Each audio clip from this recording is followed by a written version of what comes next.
Well, much like any courthouse or airport, Essentia Health is a weapons-free facility. And starting next week, a new security process will greet visitors at its emergency department inside St. Mary's Hospital in Duluth.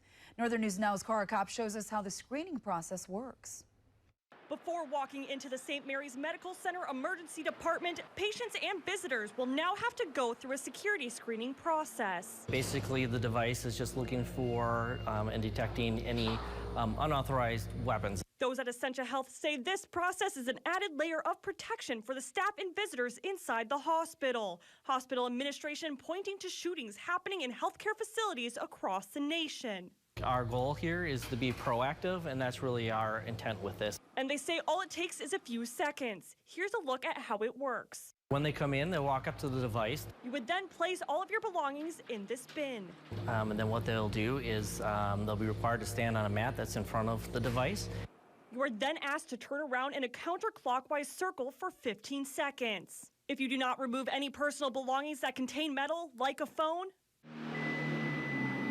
this alarm will go off. If you are caught with any weapons like a knife, gun, or pepper spray, it will be confiscated and disposed of. It's a relatively quick process. We believe the procedures that we have in place will make it relatively easy and fairly quick for our patients and visitors coming into the ED. Ramsack says there will be a secondary screening process for those who are unable to perform the security screening. For example, patients in need of immediate care or those in wheelchairs. That screening will be done using a handheld wand. In Duluth, Cara Kopp, Northern News Now.